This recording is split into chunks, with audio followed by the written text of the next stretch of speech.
Welcome everyone to Send It, a logistics podcast where we talk about carriers, brokers, shippers, politics, and everything else freight. Today we're discussing two topics, detention, layovers, and TONUs being one, and the second, the big one, freight broker transparency and whether or not freight brokers are the reason for freight rates being so incredibly low right now. I am Bobby. I've been in the freight game now for over 10 years and currently own a freight brokerage. And with me, as always, is Julian Mars. Julian's been a freight broker for 7 years now. So let's kick it off with the main event first. Freight broker transparency and whether or not freight brokers are the reason for freight rates being so incredibly low right now. Julian, you're a freight broker. You hear the cries of broker price gouging by carriers and mainly the OOIDA, which for anybody who doesn't know, that is Owner-Operator Independent Drivers Association. So Julian, my first question for you is, do you believe freight brokers are price gouging? No. I know personally I don't partake in that, but usually anytime there's gouging, it's surrounded by, the holidays or some kind of natural disaster or something like that. We are, we pass along the information between the customer and the truckers. And we find ourselves somewhere in the middle there, being brokers, but we're just pretty much at the mercy of the market. So the truckers let us know where they're going to take the freight at, and then we price it accordingly. But more times than not, our margins and our take stay the same, and the bottom line that goes up and down. That's what changes. We try to take our fair share. 99% of the time. So that being said, let me just ask you this because, obviously what is price gouging to begin with? But in a current market like today's market, which is pretty bad for carriers and brokers alike, a lot of people don't know that, but brokers alike, what would you say is a fair margin? Like right now, are you seeing 10% margin, 15% margin, $100 profit margins on your loads? Where do you have to quote to be competitive? It's pretty much back to pre-COVID, if not a little bit way before pre-COVID. The days of, hoping to get it at a $200 margin. We'll use percentage because, it's a little easier to wrap your head around, but 10% used to get you, used to be a fair rate and used to get you the bid. But you pretty much have to be coming in right around 6-7%, to be cutting out where these people are taking the freight at now.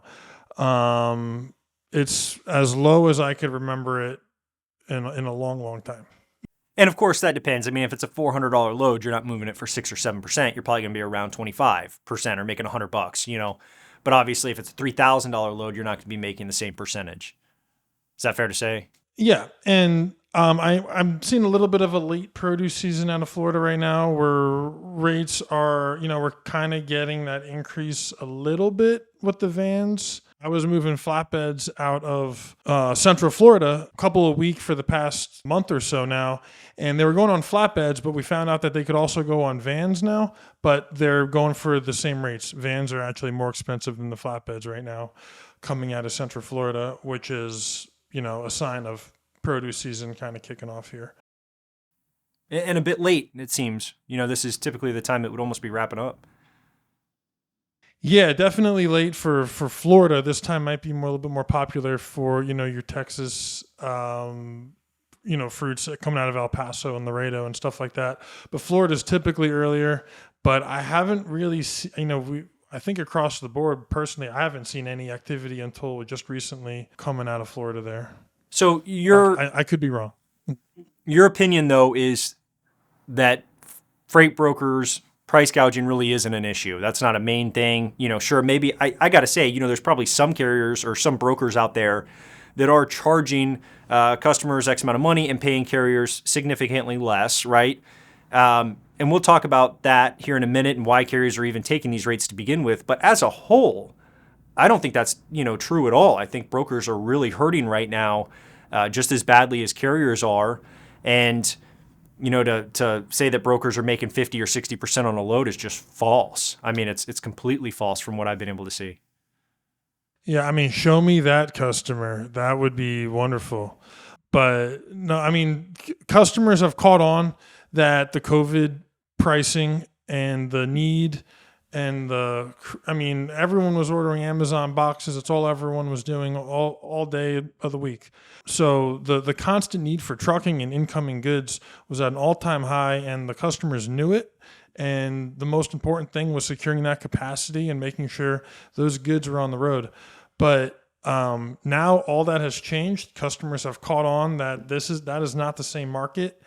And, when people are doing the prospecting and cold calls and they give, these new salesmen maybe an opportunity to quote, and they see these rates coming in probably half the price of what they were paying during COVID. These it doesn't take long to know that, things have to change, and they have. We're definitely seeing it right now. But that's not to say that things aren't moving. There's plenty of volume out there. I'm seeing really just as much volume as I've seen, throughout the whole, maybe not in the import-export ordeal, but sure, as far as definitely. domestic truckload go, I'm still seeing good volume. It's just really, really cheap. And, you gotta adjust to the market, and it is what it is. But most important thing is making sure you got freight on the road there. So I'm going to bring this up rather early right now. This broker transparency law, the law 49 CFR 371.3, right? It's supposedly meant to combat this, supposed broker gouging to carriers, price gouging. But I just got to say, and unbiased here, just looking at it, the law as the law is, or whatever, that it's being written, and, obviously the rulemaking is coming soon. But this law by itself is one of the worst written laws that I think I've ever seen. And I'm not being biased here, hear me out. It's just that if you look at the structure, if you look at what it's actually saying, it doesn't first define the problem, right? It doesn't say, hey, gouging equals this, this is the problem, it's X amount. So it ultimately really doesn't solve anything. It doesn't reprimand any broker that is price gouging. And how could it? Again, it's undefined. Nobody knows or has clarified what gouging is. So to me, it seems like a large party cried, and maybe some political figures saw this, one in particular, and said, hey, here's some votes I can win without actually fixing anything at all. That sounds great. But I'm guessing that when this all started, they didn't take into account, the broker's well-being in mind either. So after all, there are far less brokers than there are carriers. So for me, what in the world is this law doing? The OOIDA says, hey, we don't want to be regulated. We just want you to open the books for brokers so that we can kind of sort it out ourselves. At the end of the day, brokers right now are having to come in so cheap against other brokers to win freight because the market is so bad for carriers and brokers alike. And the same thing is happening with carriers. We're in the same boat as carriers. So I don't get the disconnect or the misperception that carriers seem to have on brokers. Being a broker is just as competitive as trying to win freight as a carrier. We are bidding on this freight, and it kind of all works itself out to begin with. We don't dictate the market rates. That's my opinion. What do you think that brokers dictate the market rates? No, we don't. I honestly think, you're in Washington, D.C., and you're a lawmaker, and, the term broker already has kind of a bad connotation right off the rip. So, you start throwing that term around, and you have the trucking lobbyists who are buddy with a lot of people, obviously in Washington, big corporation. And on paper, it sounds great, and it's just if it was that simple, then trucking wouldn't be the complicated issue that it is today, the multi-billion-dollar industry that it is. Obviously, people are going to take sides with the truckers. It's good to get votes. It sounds great on the news, but it's not the reality of how this industry works. Truckers don't have, a trucking company doesn't have all the resources to just cover the complicated loads that certain customers require you to do. It's just not, it's not practical. My question is, do you believe that brokers actually have any control over market rates? Do we dictate market rates? We don't. We kind of touched this before. We're stuck in the middle. And when it's a good market and there's more money involved in the rates, I mean, of course, there's more money to go around for everyone. That goes for any industry. When there's more money in the product, there's more to go around, and when there's less, there's less. And if the truckers are going to hold out for high rates, we have to pass that along to the customer and get those rates approved. We don't have trucks. We don't really have much of a leg to stand on. If we're looking for a load and if you're the truck and you're telling us that this is the price and there's no other truck, then that's the price. What we're seeing right now is that truck drivers are their own worst enemy. You got truckers falling over each other for certain lanes, and they're taking it as low as, like we said, I've been doing this for 7 years, as low as I could ever remember a van taking a load. And they're wondering why the rates are so low. I think that there's certain wording in the law that can control some of the, brokers definitely can abuse carriers when it comes to TONUs and layovers and this and that and detention. And there's certain wording. I mean, we're talking about this as if trucks are our adversary, but without them, we would be nothing. We're probably a lot more dependent on trucks than they are on us, but that's not to say that we still need a healthy ecosystem for it to all work. But we want truckers to hold out for higher money. We're not happy when trucks are taking loads at dirt cheap. We're not on their side when that happens. It's better for everybody when the prices go up. I mean, it's not good for the customer, obviously, but Yeah. that's just kind of the way it works. I couldn't agree more. I really do think that carriers are harming themselves, and I think that you have these veteran carriers that have been in the game doing this for a really long time that might be suffering from the carriers that have gotten in the game the last couple of years, because we had this big freight boom and everybody wanted to become a truck driver, an owner operator, get into the game because there was so much money to be made as a truck driver. I mean, they were getting paid a lot of money, 2-3 times the amount of normal average rates.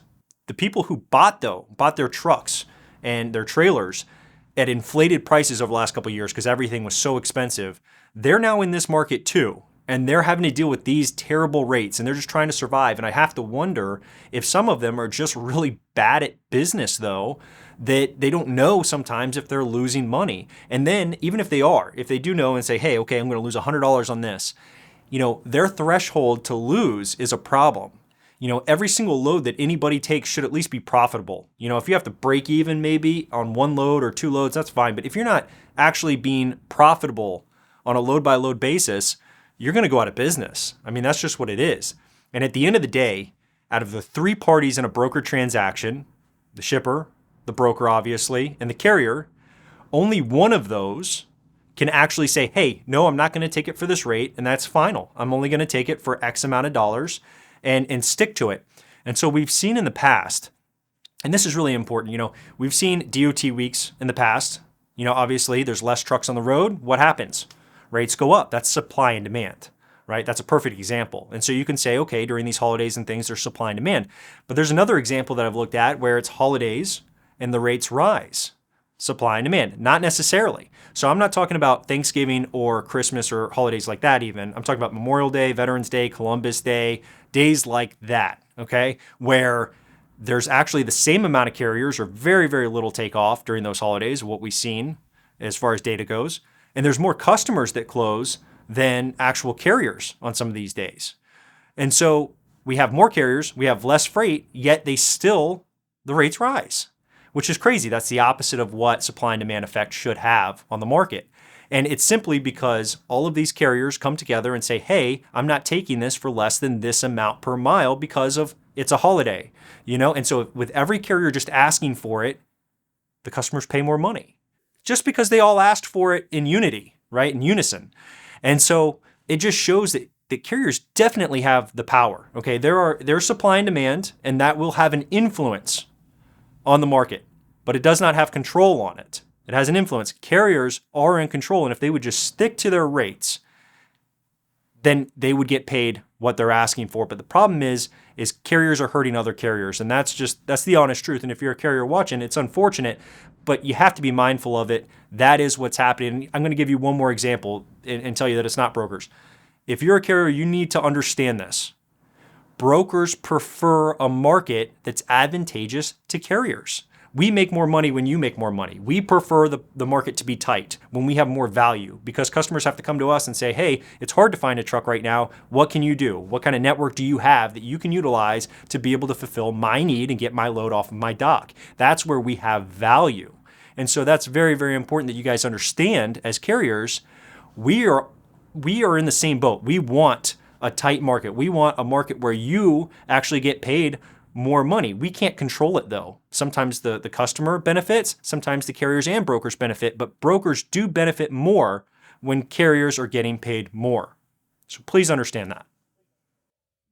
Yeah. And I mean, just to touch on something you mentioned before with high rates around holidays, I mean, I don't see the morality police out when, natural disasters happen in the Gulf and Florida, and, we need trucks for water and sandbags and you name it.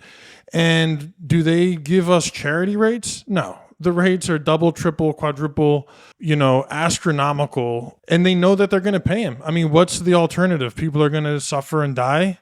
No. If there ever should be a moment of charity, you think that would be it, or at least being fair. Right. Being fair, and people would be happy to pay you a higher rate.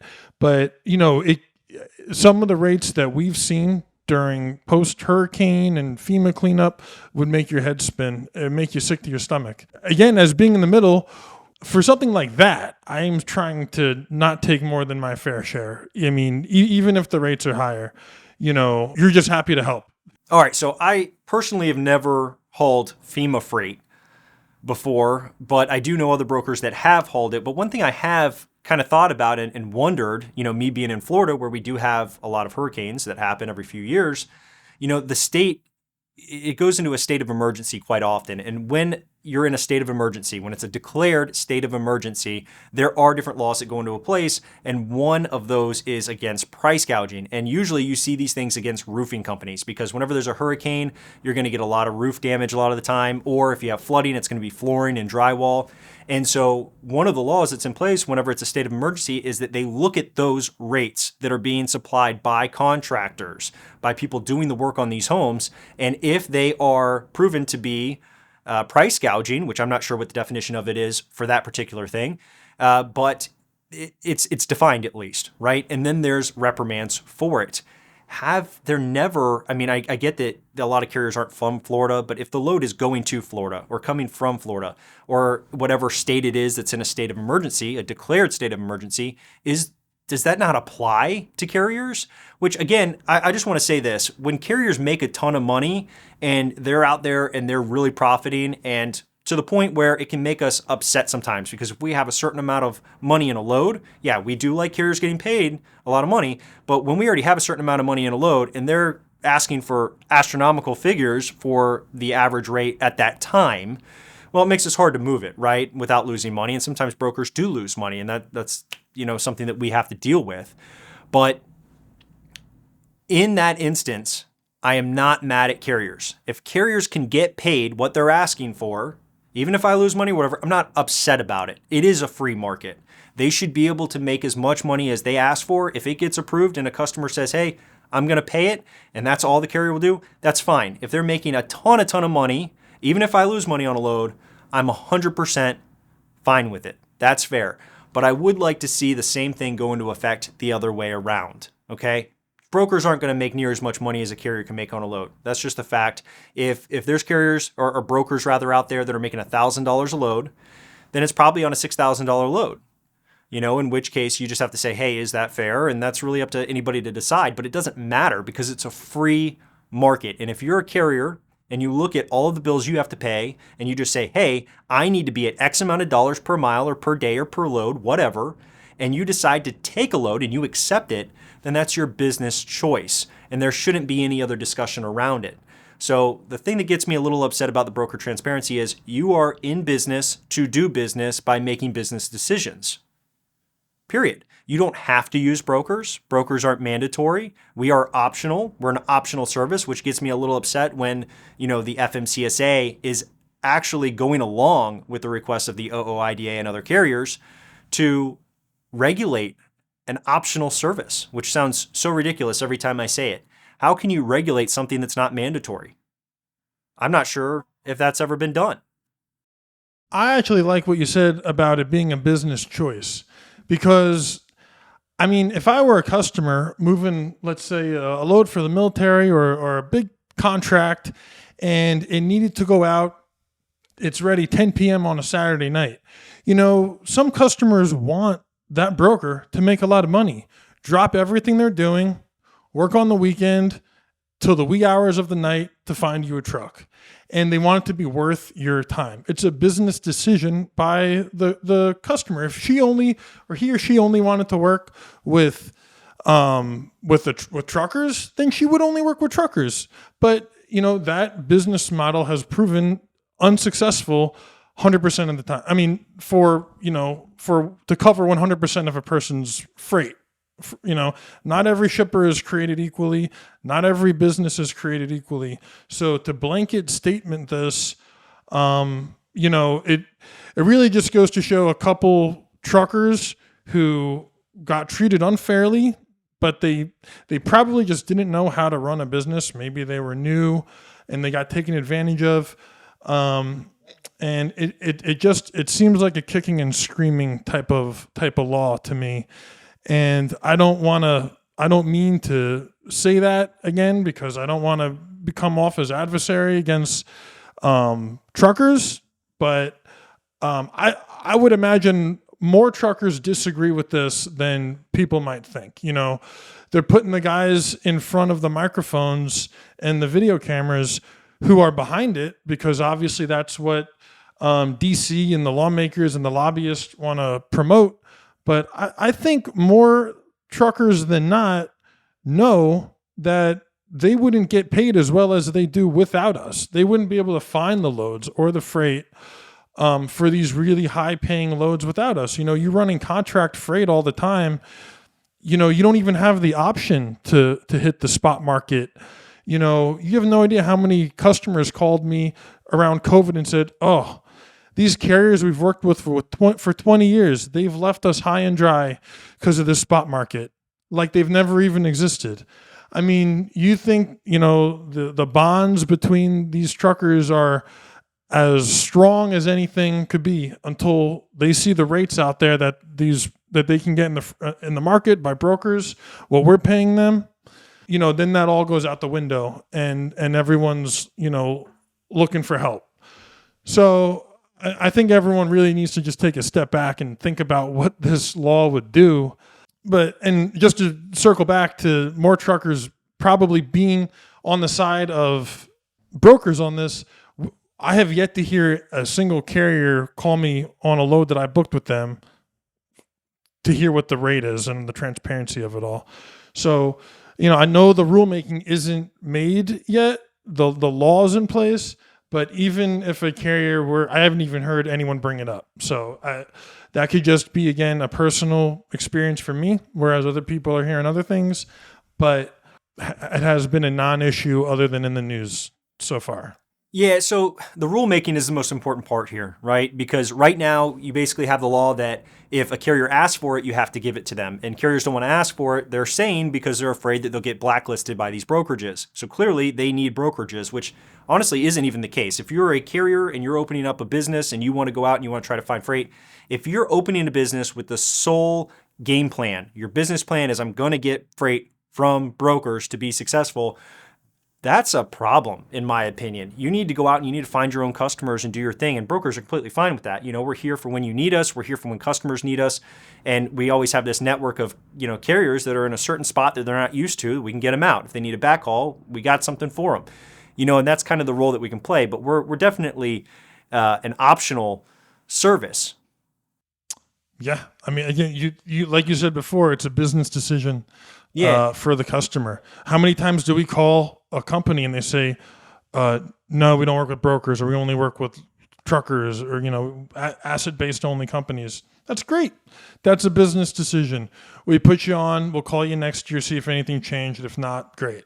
My issue though is with this proposed rulemaking that they want to get pushed by. With the OOIDA is saying, hey, we want you to automatically, we don't need to request it. We want you to send us all of that information, the customer's name, how much they're paying you, obviously how much you're paying us and all that. And that needs to be done within 48 hours of the load delivering. And they want to make that the law that's mandatory.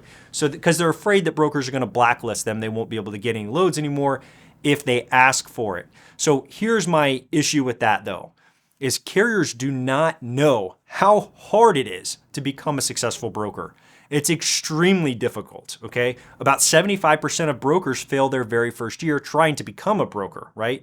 Even if they get it 6 months, get a customer, you lose a customer, whatever the case may be, 25% succeed after the first year. The other ones are fired or they quit, but they just don't make it past the first year, and even less the second year. It is an extremely difficult job. And so I have seen a lot of carriers try to go across that bridge and become brokers. A lot of drivers and dispatchers that want to become brokers because they think it's just a lot more profitable, there's more money in it, right?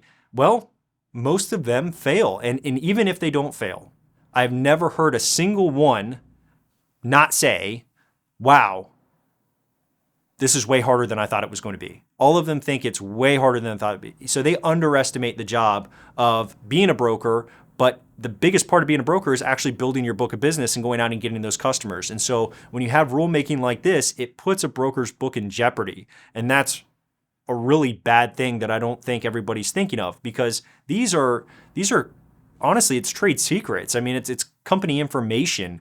And there's been lawsuits over these things about, a customer information being used at another brokerage. And so what is there to protect with this law? How does this law protect a broker's book when this information is just being handed out to carriers who can do anything with it? We don't know who they're going to give it to or what they're going to do with it. They could give it to a buddy that's at a brokerage. Now, all of a sudden, all your hard work was handed over to somebody else. They know the rate that you charge. They know the lanes.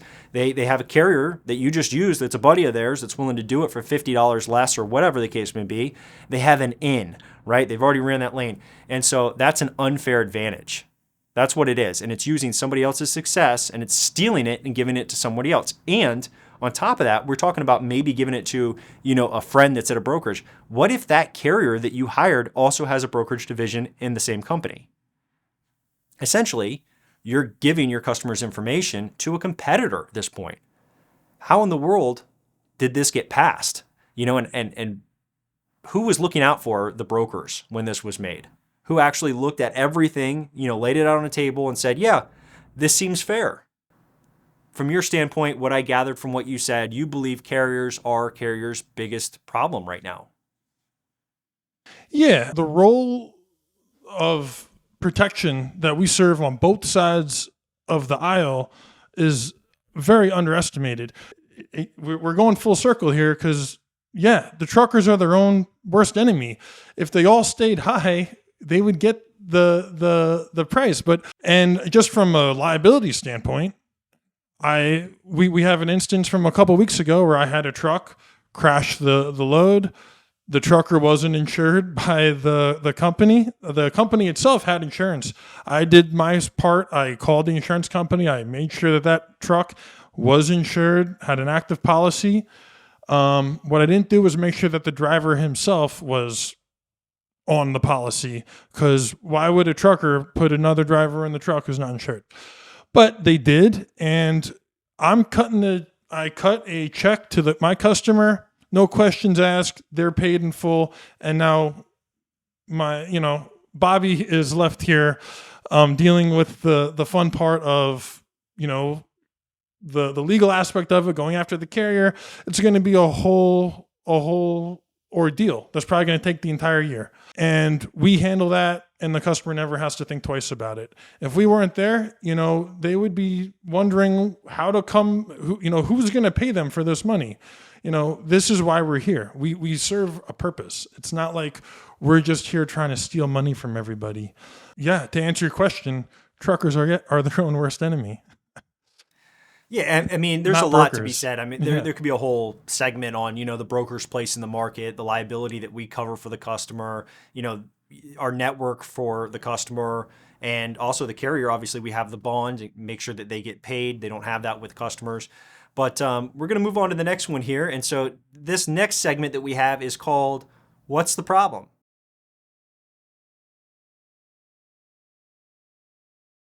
Hi, it's Julian. How can I help you? Hey, Julian. My name's Bobby. How are you? I'm good.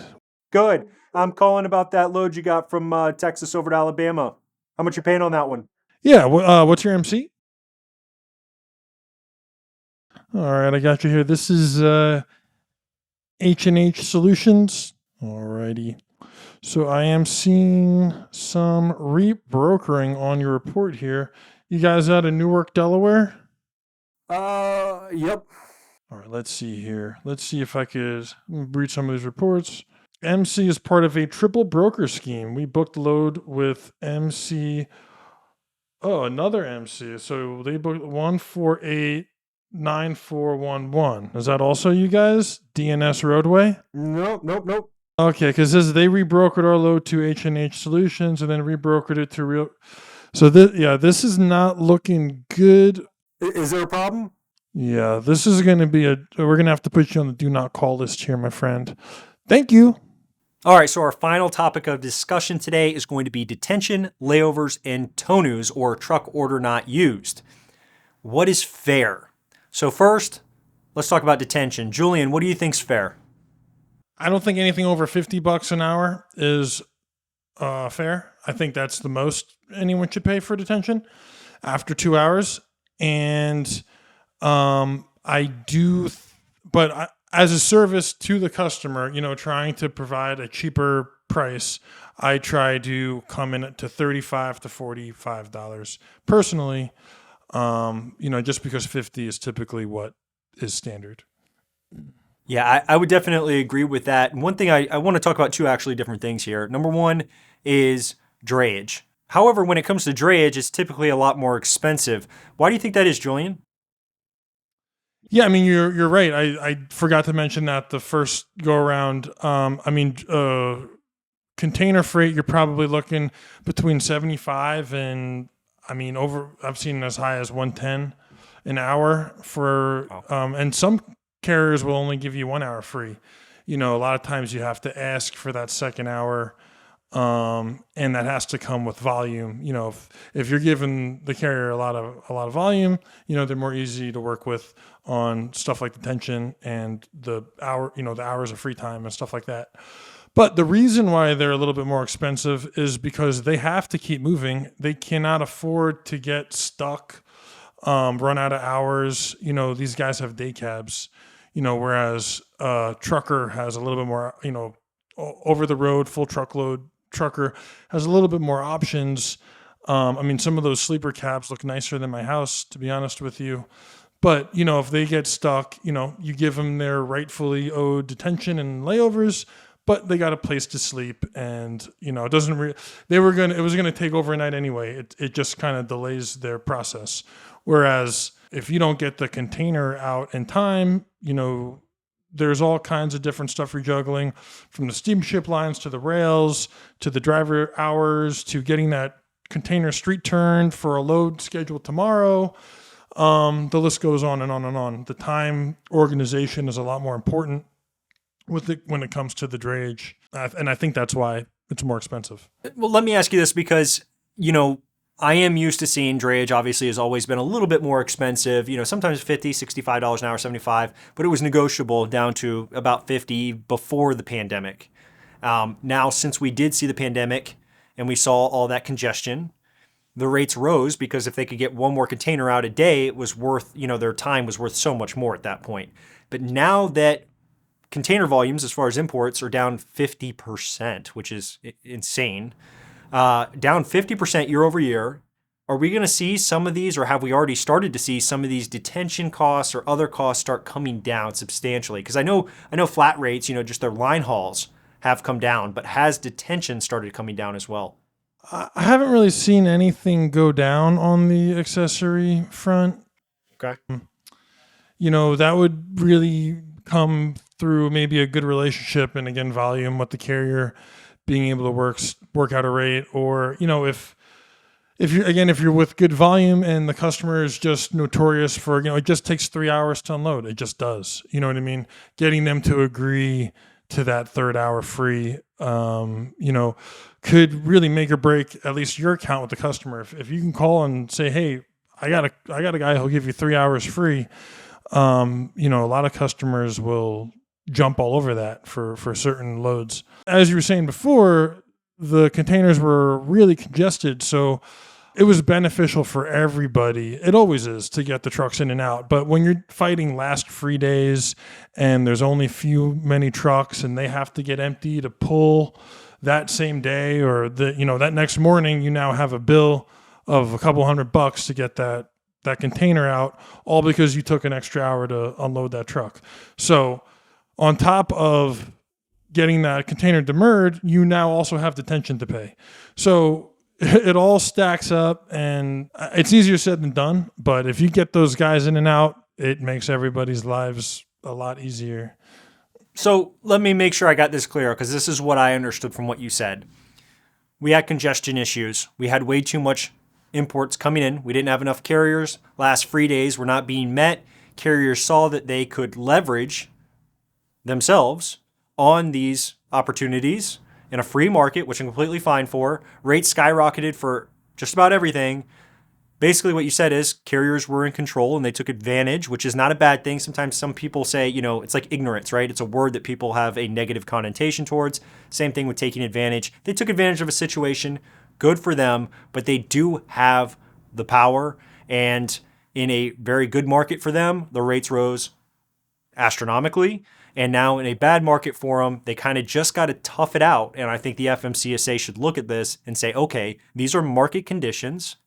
It is what it is, and this is the reason why this is happening. Now, I'm not saying this against the freight broker law or whatever the case may be there. I just think that the FMCSA should look and see the reason why these things go up and down and that brokers really have very little to do with it. I understand we're done with that topic. Sorry for going back over to it, but I do think that some of these accessorial charges will go down too. You'll start seeing them. We get a lot of emails all the time, especially just as a company, it goes to the info@ email saying, please, we're a trucking company at this port. Let us know if you have anything. And we get, a dozen a day probably. And so I think you'll definitely see a lot of those things going down. So on to the next one here. And before I go to the next one, let me just give you my 2 cents on detention. I think detention, whether it is going to be for drayage or for a regular over-the-road driver, should not be, in my opinion, any less than $50. Now, as a broker, any broker out there, they can try to, pay less if they want to. Completely, all the more power to you, whatever. But my personal opinion, I think $50 an hour is fair, and I don't think it matters if it's first come, first serve or by appointment. 2 hours. 2 hours free. That's it. If you're going to keep a truck more than 2 hours, you need to pay the truck. I have someone I work with who, won't start their clock until the truck is docked. So, they'll be waiting in the line of trucks for hours, and then they get them docked and out within 2 hours. All I have is an unhappy trucker on my hands. Or, and if I pay him, it's out of my own pocket. So, and a lot of times that comes down to how the trucker handles themselves. When they're hooting and hollering and causing a stink, chances are we're not going to want to work with you. But when, we're working with a level-headed trucker who's just keeping you posted, hey, I showed up on time. I know this is the way it works, but I'm logging my hours for detention. I'm not going to cause a stink, but this is what it is. I can't argue with that. I really can't argue with that. And he gets it, and he knows the deal. But the biggest thing is communication. A trucker needs to make the broker aware that they are entering detention or not loaded. We have to have an opportunity to do our job. We have very little control over the situation as it is. Some truckers won't tell us when they arrive. They'll sit there all day and let us know after they've been there for 6 hours. That doesn't do anybody any good at this point. You were either not caring and looking to just bill us detention, but that's one thing that I won't agree with. You have to communicate. You got to at least give us the opportunity to speed up our customer. Usually it doesn't do much, but we have to at least be given the opportunity to get you in and out of there. You can't just sit there and run the clock. So I actually had, this was years ago, but I had a driver who called to let me know that he arrived at the shipper and then called me 2.5 hours later saying, hey, detention already started about a half hour ago. And I said, okay, but this shipper, usually gets you in and out really fast. They were a really good shipper, and they're not all good shippers. So we can talk about that in a whole nother segment, on shippers that don't pay detention or don't start the clock until you reach the dock. May just be a crappy customer that you don't want as a broker. That's up to each broker to decide for themselves. But anyway, in this particular situation, the carrier was at the wrong place. And had he let me know, earlier, like, hey, they're not loading me or anything like this, he was next door, and it wasn't, the address was right that we gave him. We checked everything. We made sure it was right. And yeah, he just went to the wrong place. It was like one warehouse right next to another. So communication's definitely key. I would agree with you there. Yeah. Yeah. And that goes with domestic or import trucking. I don't, it works the same. Some people want to come after you for port congestion and stuff like that when, sometimes it's worth, hey, if it's too busy, just leave. You know what I mean? You got to give us an opportunity to do our job. You can't just say, here's the bill, pay it. You know what I mean? You got to, we have to have some kind of role here. And you got to communicate. So that's how it works. All right. On to the next one here is going to be layovers. What do you think's fair for a layover? I typically do a $250 layover, no questions asked. If you're a team and you get laid over, I know how valuable your time is and your truck is. So I mean, 500 for a layover is a little steep, but that it's justifiable for a team. You know what I mean? It is what it is. So $250 per trucker kind of in the car there. So yeah, and that's basically that's what I think the industry standard is, and I tell my customers that's what it is. If you're a drayage trucker with a layover, you typically charge closer to $500-$700 because you do have to pay for a hotel room. Those drayage trucks are, a lot of times it's recycling and stuff like that for these drayage runs. So you will see higher layovers for carriers who are supposed to be doing daily runs and at home at night because they don't have another option other than paying for a hotel room if they're stuck. Not only that, but when we're talking about drayage, if they have to get a layover, that means they're going to get loaded up in the morning at best and then make it back over to the port. They lost a whole second day on another load that they were supposed to already be doing because drayage people, drayage drivers, draymen, they're one day, right? They're the same day. They try to get at least probably 2 containers a day. You kind of just killed their livelihood for that day or two. So I do want to I wish I could anyway, put my input on this, but I really don't have an answer for layovers. It's really a sticky and harder number to come across depending on the situation for the carrier. They could be losing out on another potential load that they had, already set up, where the dispatcher put in a lot of work to be able to find them a load where it's receiving and then go into the next place. But it is tough. And so here's what I would like to see happen. If the FMCSA wants to regulate anything at all, they should regulate these things here. TONU should be a set amount. It should be an industry standard, but better yet, put it on paper. I'm completely fine with that. Detention, same thing. Layovers, it is a bit harder, but, as brokers, it makes our job easier with these accessorial charges, these 4 specifically, or 3, to not have to negotiate with carriers or have carriers think that we're taking advantage of them. We don't want to. The thing is if our customer says, hey, I'm only paying this, then we have to try to get that approved by the carrier so we don't lose money. That's all it is. We don't care how much carrier's getting paid. We want you to get paid as much as you possibly can for your time. But we are at the mercy of the customer. And it would be really nice if the customer, for those charges specifically, were at the mercy of some kind of guideline that they have to follow. That would be nice. Yeah. I can't tell you how many times, we work with larger, brokerage accounts that have, work with big companies. And, I can't tell you how many times I pay the carrier more than they give me for, a TONU, something that I have, they'll tell me to send in a van, ends up they need a flatbed. Do I pay the carrier $250 I get 150. It's the cost of business sometimes, and kind of goes back to our main theme of the podcast of, what we do here, our purpose. We're trying to be as fair as possible to everybody on both sides of the fence here. Like you also said, the layovers and the TONUs won't touch the amount of money the trucker's losing by not actually running the freight and getting reloaded and his time lost and stuff like that. But to not make it a bickering match would be the way to go. And with any industry, sometimes you get the short end of the stick. Sometimes, you take a loss. You work at, you own a restaurant, someone orders the most expensive dish and they don't like it. Guess what? It's getting thrown in the trash and you're giving them the next meal for free. Yeah. It kind of is what it is. Yeah, and I do want to take the time here and just say, some brokers are just terrible at this too. I mean, you know what? Some carriers suck and some brokers suck. It's as simple as that. But when it comes to actual accessorial charges like detention, layovers, and TONUs, like what we're talking about right now, I am disappointed as a whole in brokers when it comes to these things. And from what I've seen at other brokerages too, on how much brokers try to avoid paying these fees when they're legitimately owed to carriers. And it happens a ton.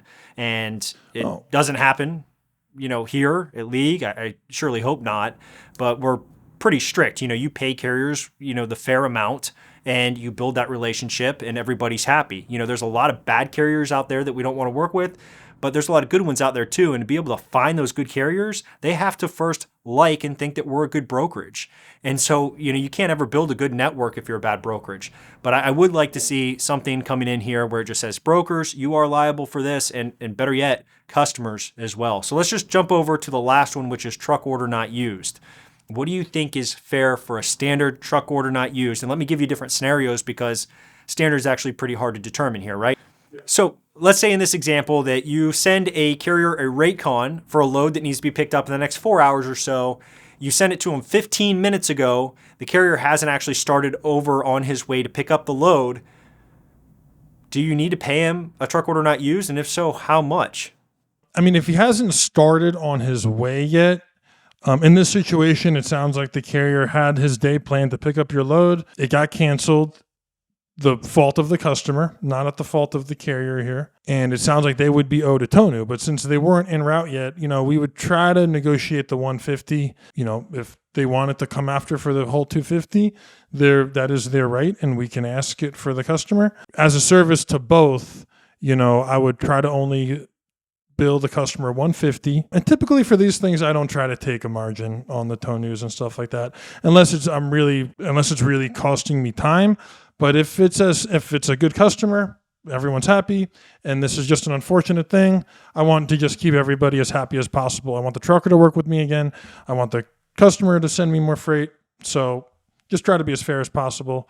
And we would try to give the trucker 150 as well. If he was on his way already and putting miles towards the destination, he would have every right to get that 250 for sure. I definitely agree with if he was on his way. In my opinion, just to throw in my 2 cents here, I would try not to pay that TONU personally. I like to pay as many TONUs as I can that I think are fair, right? But in this case, if it was just 15 minutes and the truck hasn't even been dispatched, I would tell the carrier, listen, this was canceled. You didn't plan your day around it, really. It's only the last 15 minutes. Okay. I would try to pay nothing. But if they really wanted something, 150. I'm not going to fight a carrier. It's just not worth the time. And I understand to a certain point, but I hope they understand as well. Customer canceled on us. I mean, we're talking 15 minutes. I think that is really the deciding factor there for me. If it was even... Yeah, you're right. I overlooked that part. I was thinking we were unloading in the morning there. Yeah. If it was longer, so let me give you another example then. So here's going to be the first example. Let's say that it's Monday morning, 9 a.m., and you book a carrier on a load, okay? And then 15 minutes later, you have to send that carrier an email or call them and say, hey, listen, this load just got canceled on me. It's only been 15 minutes. They haven't dispatched the driver, haven't sent the driver over there. They're still at the receiver. No miles have been made yet. I think that's a big deciding factor here, but no miles have occurred yet. Do you pay a carrier a truck order not used? And if so, how much? I think a good carrier wouldn't be expecting a TONU on that. You know what I mean? You would kind of just let it lay and hope that, you wouldn't bring up the TONU, and you would hope that you don't hear, you just hope that you don't hear those words. But I think a carrier who gets it, who's been in this industry, who knows the deal and knows how things work, they would say, oh, that's fine. We'll get you on the next one. Someone who, you probably shouldn't be working with is going to be the one who's going to be really attacking you and harassing you for a TONU, for something that was dispatched 15 minutes. The truck hasn't moved yet. It goes back to what we said previously. Stuff happens in every industry, and sometimes, it just doesn't work out. But this scenario is not detrimental to anyone's day, really their time. It's not like you missed out on a ton of loads that probably got booked up within that 15 minutes. So, you just kind of act like it never happened, and everyone just moves on with their life. Okay, so let me give you another example then. Let's say that you booked a load with a carrier on Monday, and the load doesn't go until Tuesday. And then Tuesday morning, while the driver is still getting unloaded, hasn't left yet, doesn't need to pick up until about 2 o'clock or so, or it's first come, first serve until 2 o'clock. It's 10 a.m. in the morning, and the customer says the load is not going to be ready, and they don't know when it is going to be ready. Do you pay a truck order not used then because, you did hold it a day, technically, even though it was on another load? And if so, how much? Yeah, I think they would be rightfully owed a TONU for this scenario. I mean, if you book something the night before, that means you stopped looking. You've already made plans. You may have already booked another load in the destination for which you're delivering our load that you booked with to keep moving. You know what I mean? So if it's Monday to Tuesday, you may already have your week now planned. And if we call you in the morning and say it's canceled, you kind of got to start from scratch. So that trucker is either going to have to cancel all these other loads and make brokers like me and you upset, or they're going to just have to find a load going to the right place to keep that journey alive. So it definitely creates more work for the trucker. And given that they didn't start moving there, it sounds like they're still at their previous delivery, getting empty as planned. It's not like it was a 8 a.m. appointment where they were going to be out by 9 and this and that. You both agreed that it was just kind of a more relaxed situation for pickup. And, we would try to get away with a 150 TONU, I think, without them moving towards the destination or not on site there yet. If they were out and started rolling there, they had every right for that 250. But again, a good carrier who understands and who's been down this road before probably walk away with that 150 as a win, because 9 out of 10 brokers would probably tell them, slam the door and tell them to go kick rocks, which is not what we try to do here. The fair move would be to give them at least 150 for a TONU. I couldn't agree more with both of those answers. I think it's perfect. Obviously, when I look at it, I think there's two things. There's two factors: time and miles, right? Did they start rolling or did they not? And how long have you held their truck? Or in holding their truck doesn't mean that, they're actually on the load, right? It just means that they're not actively looking for another load because they're on yours, even though they haven't started it yet. So, if you hold a truck overnight, I don't think you're going to be able to get away with not paying one at all. And better than that, I think I should reword that and say, I don't think you should get away with not paying it at all. This is somebody's time. Right. And I think brokers need to be aware that these drivers are people too. And I think there's a misperception of drivers and a misperception from drivers of brokers. And it needs to be filled because there are brokers that just have very little respect for drivers as well. And there's drivers that absolutely hate brokers. And I don't know how it really got here, but I'm guessing it's just because everybody thinks that, brokers are trying to take a bigger piece of the pie and they're fighting for the same money on one load, I guess. I don't know, but I do hope to see that change. So I guess I'll give you one more example, one more situation. Let's say that you dispatch a driver. It's the same day. It's only been a half hour, but they're halfway to your shipper already. They were empty. They already are on their way. They're not there yet.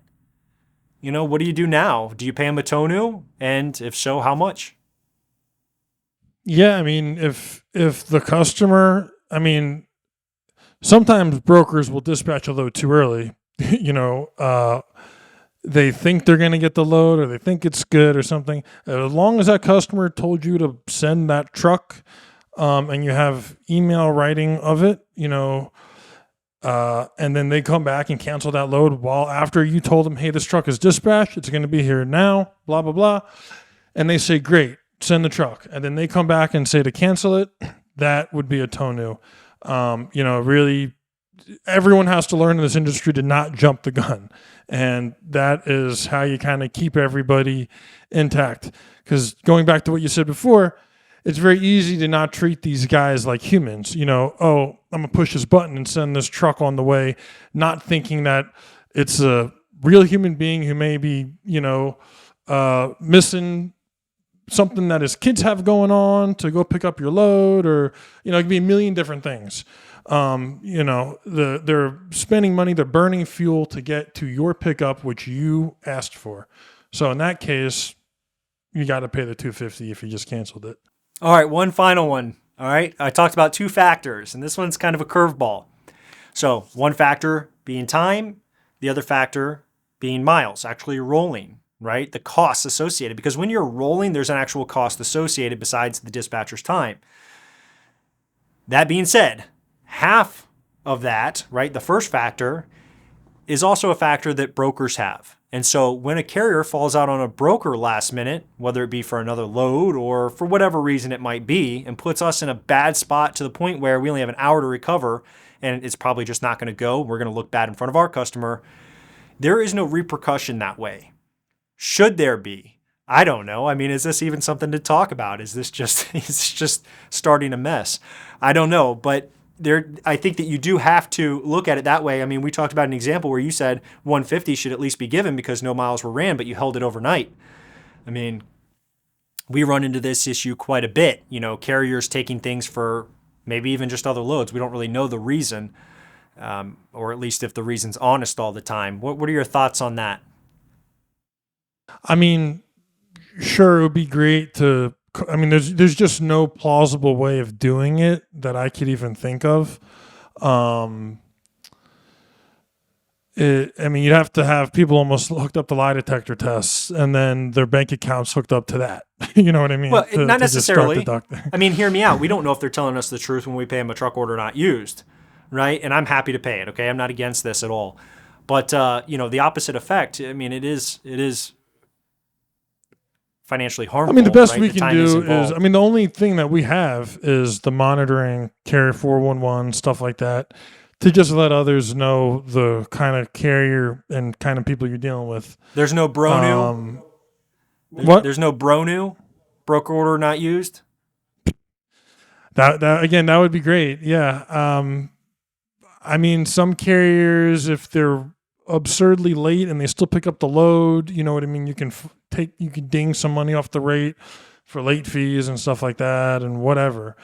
But there's really no recourse for us. It's just doing our best to pick the right. That's the service we give to the customer, trying to pick the best carrier that we can. That's really the best we can do at our job, is to pick good carriers, Yeah. So I'll just end that little bit here. Is I wouldn't push for that. I would never charge somebody for that. I'm just putting it in perspective. What's fair is fair, or whatever, and some of the things that brokers have to deal with as well. So, it's all part of the job. And that's all we have for you today. So tune in, because you won't want to miss our next episode when we discuss the controversial speed limiter law that they're trying to push through right now. Feel free to write us on any topics you'd like to hear about in the future, and also subscribe to our YouTube channel and other social media accounts. Now, I would give you a fancy website that you can go to, but I know you probably won't remember it right now anyway, so instead, I'll make it easy for you. Just go to ican'tremember.com, and you'll find all of our social media links and any other information you need there. Thanks for listening.